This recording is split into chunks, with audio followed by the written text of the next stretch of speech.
tuntunan dari dalam. Suara sejati akan muncul, ikutilah suara itu. Tapi suara sejati itu tanpa suara. Suaranya tanpa suara, suaranya tanpa kata, tapi kita paham, itulah suara sejati. Bukan yang di dalam hati ada seolah-olah pengobrolan, itu bukan. Itu masih sanubari. Tapi ketika kita suara hati atau suara hati nurani, itu sudah tanpa suara, sudah tanpa kata, tapi kita paham.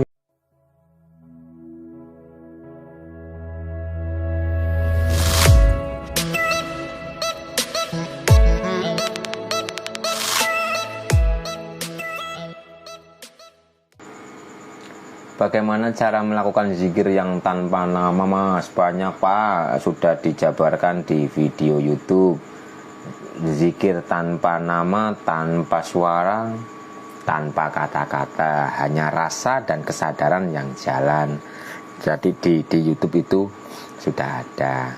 Jadi kan ketika kita masih awal-awalan, itu masih hu Allah, masuk hu, rasakan betul-betul yang di sini baru Allah. Itu untuk awalan. Nanti ketika kita mungkin zikir wiridnya itu 1 jam, lama-lama kan sininya hilang. Suara, kata-kata, sebutan itu akan hilang. Maka kita akan berjalan dengan kesadaran. Kita berjalan dengan kesadaran dan rasa sejati. Sudah bukan rasa raga, bukan. Rasa raga itu digigit nyamuk yang masih gatel, kita duduk masih berasa pegel, itu rasa raga. Tapi kita menggunakan rasa ruh, ya hanya menjadi pengamat. Tapi ketika masih menggunakan rasa jiwa, ya kita masih bingung. Ketika kita melakukan perjalanan kerohanian, kita masih menggunakan rasa jiwa, kita di sana akan bingung. Ini apa ya? Menemukan ini, pengalaman seperti ini apa ya? Lah, tapi sadar nafas yang saya bagikan di YouTube itu langsung menggunakan rasa ruh, sehingga langsung terhubung dengan yang sejati. Kita akan terpahamkan dari dalam diri, karena kita hanya menjadi pengamat dengan rasa ruh. Itu tanpa sebutan, tanpa kata-kata, tanpa ucapan, tapi benar-benar dengan rasa sejati. Maka kita akan terpahamkan dari dalam, sehingga kita tidak bertanya di luar diri, tapi kita sudah terpahamkan dari dalam diri. Nah, Bapak Ibu asal istiqomah, tekun dalam menjalankan sadar nafas, itu akan mendapatkan tuntunan dari dalam. Suara sejati akan muncul, ikutilah suara itu. Tapi suara sejati itu tanpa suara. Suaranya tanpa suara, suaranya tanpa kata, tapi kita paham, itulah suara sejati. Bukan yang di dalam hati ada seolah-olah pengobrolan, itu bukan. Itu masih sanubari. Tapi ketika kita suara hati atau suara hati nurani, itu sudah tanpa suara, sudah tanpa kata, tapi kita paham. Yo angel dijabarno, ora bisa dijabarno, tak bisa dijelaskan, karena itu lingkup rasa dan hanya sang perasa yang tahu rasanya itu. Jadi kalau dijelaskan yo nggak bisa. Bisa dirasakan tapi tidak bisa dijelaskan dengan kata-kata. Betul sekali Bu Nurul Aini. Ya begitulah. Yang benar-benar masuk ke dalam dirinya pasti merasakan itu, merasakan dawuh yang sejati, merasakan suara dari nurani. Tapi ya kalau dijabarkan suaranya seperti apa nggak bisa. Harus praktekkan istiqomah dalam pembersihan jiwa raga. Nanti suara itu akan muncul, tapi itu bukan suara. Jadi suaranya itu tanpa suara. Suaranya tanpa suara. Enggak lah, lebih jelas no. Karena sudah tidak bisa dijelaskan. Hanya para yang benar-benar masuk ke dalam diri itulah yang akan merasakannya. Bukan suara yang ada dialog, masih wujud suara kita, bukan. Kan ketika kita diam, kita merasakan ada suara itu di dalam dada kita. Bukan yang itu masih sanubari. Kalau nurani itu, bukan seperti itu. Tapi ya kepriwe dijabar, nggak bisa dijabarkan. Harus merasakan sendiri agar oh iya gitu. Karena ilmu yakin atau keyakinan itu kita harus benar-benar merasakan sendiri. Ketika kita belum merasakan sendiri, itu baru iman atau percaya. Kita percaya tapi kita belum merasakan, itu namanya iman. Tapi ketika kita sudah benar-benar merasakan,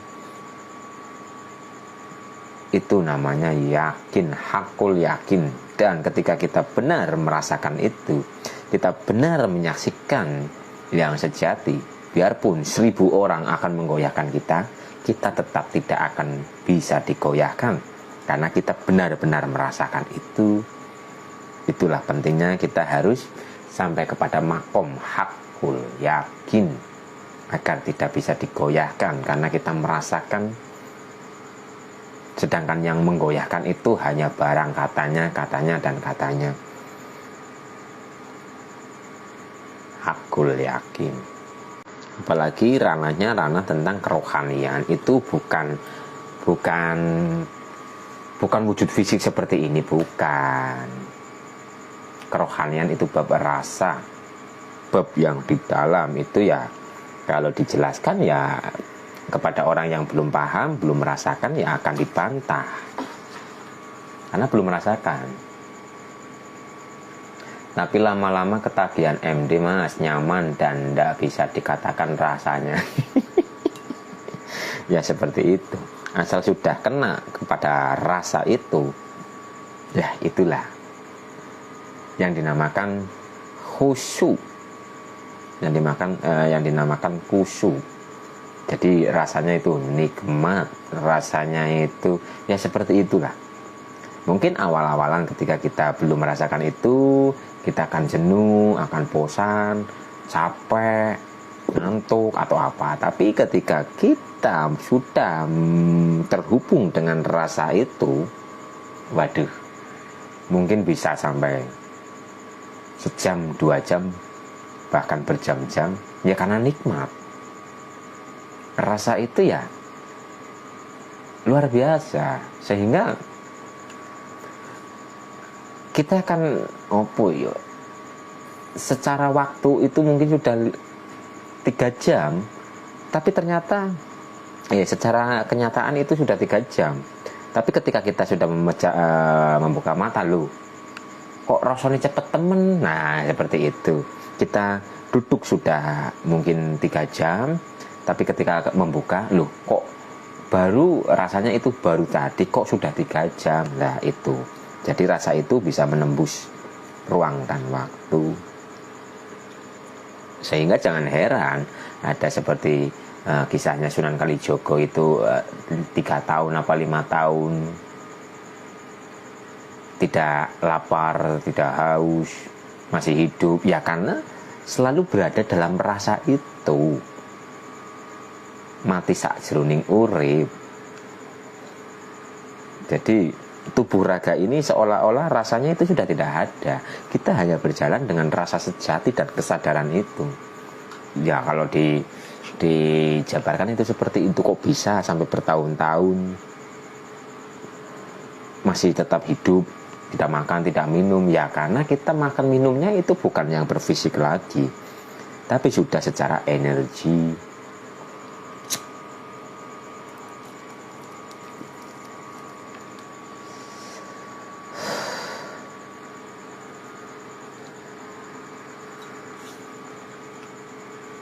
Begitu.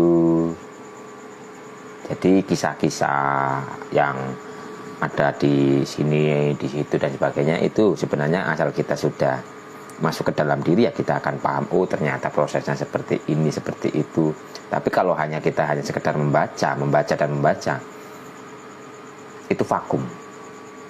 Vakum dalam artian ketika ditanya, ya yang ditahu hanya itu, yang disampaikan ya hanya itu. Yang disampaikan hanya itu, karena hanya hafalannya saja yang dihafal itu ya itu yang dikeluarkan. Tapi ketika Bapak Ibu benar-benar merasakan perjalanan kerohanian, intinya itu satu. Biarpun dengan pertanyaan yang begitu berbeda-beda, tapi intinya satu. Bapak Ibu akan paham, oh ini berarti tentang bab ini, oh berarti ini tentang bab ini. Dan cara menyampaikannya ya tergantung yang kita hadapi. Ya umpama saya itu sedang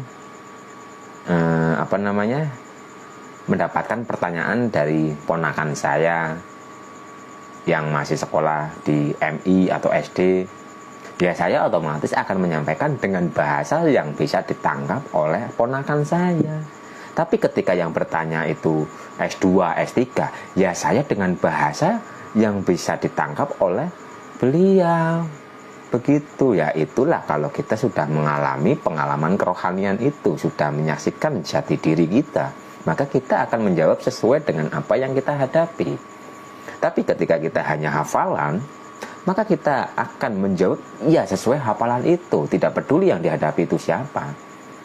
Sehingga itu terkadang membuat orang yang bertanya bingung. Loh, kok begini loh? Malah bingung. Karena yang menyampaikan, yang menjawab itu tidak tahu kapasitas yang bertanya itu tingkatannya di tahap mana. Tapi menjawabnya dengan jawaban yang dihafal itu. Tapi ketika Bapak Ibu sudah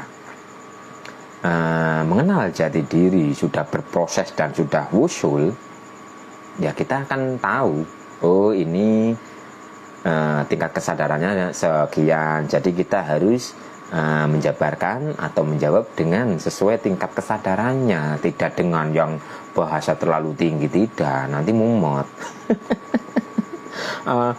Wong bertanya itu untuk menghilangkan kemumetan, tapi mendapatkan jawaban malah tambah mumet. Malah karu-karuan. Aduh. Begitu nggih Bapak Ibu.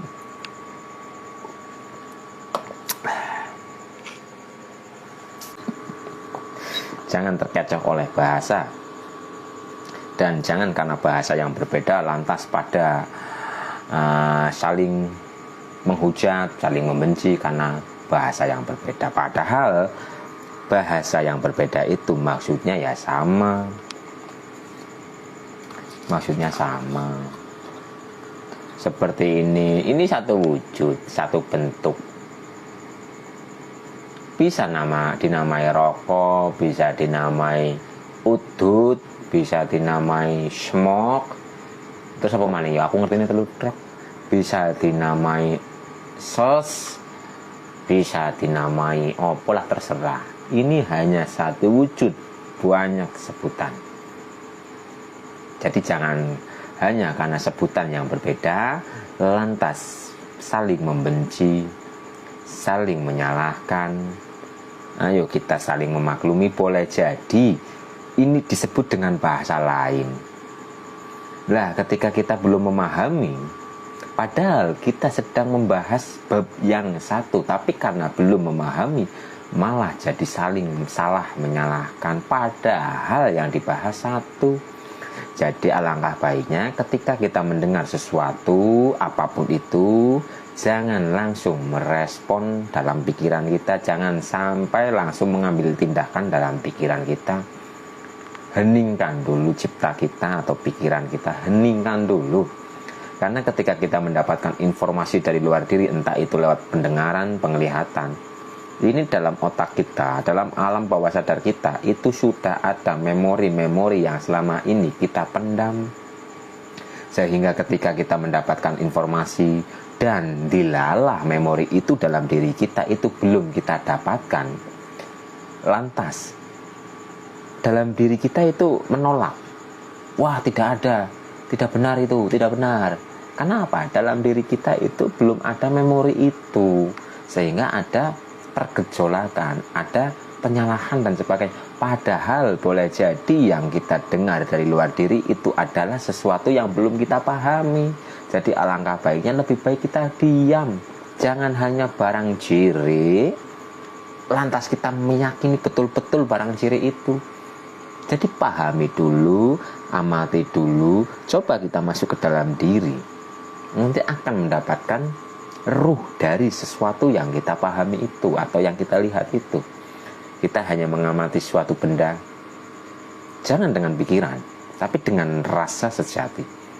Kalau dengan pikiran, kita hanya mengandalkan intelektual, tapi dengan rasa sejati kita melihat roh di balik semua itu. Sehingga kita melihat apapun, kita akan terpahamkan. Oh iya, kita akan menjadi bijaksana, kita akan bisa memaklumi dan sebagainya. Karena yang kita lihat itu adalah ruhnya, bukan wujud fisiknya langsung dicerna oleh otak. Sedangkan otak ini hanya menyimpan memori-memori yang pernah kita hafal atau yang pernah kita dapatkan informasi dari luar diri. Sedangkan pemahaman ruh atau pemahaman inti sari dari yang kita lihat itu pemahamannya muncul dari dalam, bukan dari luar. Apapun yang muncul dari luar itu belum yang sejati, karena kesejatian itu muncul dari dalam diri. Informasi apapun yang muncul dari luar harus kita teliti kebenarannya. Nelitinya bagaimana? Masuk dalam keheningan, maka kita akan tercerahkan dari dalam. Tercerahkan. Assalamualaikum. Waalaikumsalam Bu Zati Fitro. Waalaikumsalam. Sedang santai atau apa Bu? Sudah santai. Santai jam 9:30.